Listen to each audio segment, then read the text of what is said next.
Chers amis, bonjour. Donc nous allons lire la parachate Noach. Noé qui va être le seul, lui et sa famille, d'être sauvés du Maboul, du déluge. Lorsque la pluie a commencé à tomber au début de l'histoire du déluge, Noach est décrit comme un homme de peu de foi. Pourquoi ? Eh bien parce que, nous dit le texte, il a attendu que le niveau des eaux atteigne ses genoux afin de se résoudre à rentrer dans l'arche, dans la Teva. Sachant toutefois que Noach avait, à la demande d'Akadosh Baruch Hu, tout laissé en friche, je veux dire, pour se consacrer les 120 dernières années à construire cette gigantesque arche. Pourquoi tout ce temps ? Dans l'espoir que les gens, la population, reviendrait à de meilleurs sentiments. Alors, appeler Noach homme de peu de foi, eh bien, cela semble un peu extrême. Et puis aussi, on voit que le déluge est appelé dans les Écritures Noach, les eaux de Noach, comme si lui, le seul qui méritait d'être sauvé, en était responsable. C'est un peu étrange. Mais, en fait, Noach est critiquable dans l'histoire du déluge. Pourquoi ? C'est vrai qu'il était en effet entouré par des gens corrompus qui avaient besoin d'un chef vertueux pour leur enseigner et leur inspirer la bonté. Noach était un homme vertueux. D'ailleurs, on dit Ish Sadik, mais il n'était pas un chef, il n'était pas un leader. Il n'a pas assez donné de lui-même à sa génération. Alors, Noach pénétra dans la Teva, et il s'agissait bien sûr d'un vrai zoo flottant de quelques 130 mètres de long.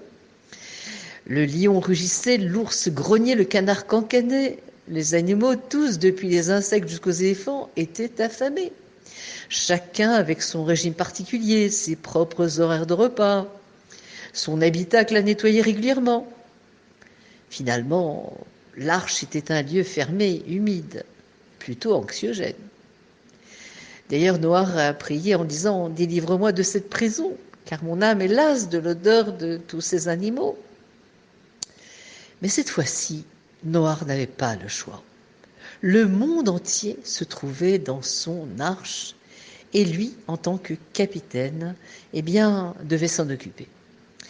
Il a nourri les animaux, les a soignés, a nettoyé leur quartier. Nos sages enseignent qu'il s'est donné tellement à cette tâche qu'il a fini par tousser du sang. Il s'est donné jusqu'à ce qu'il n'ait plus rien à donner. Alors parfois, eh bien, avoir la foi, la émouna, signifie réaliser que Akadosh Baruch Hu veut que nous donnions de nous-mêmes aux autres. Pourquoi ? Car le monde est bâti sur la bienfaisance. Chesed olam yibaneh, comme dit le Passouk. Et puis grâce à la bienfaisance de Noach, eh bien, il régnait une atmosphère de bonté dans l'arche où après une longue journée, le lion finissait réellement par s'allonger auprès de l'agneau. L'arche, finalement, la Teva, donnait un enseignement qui est celui de la Emouna.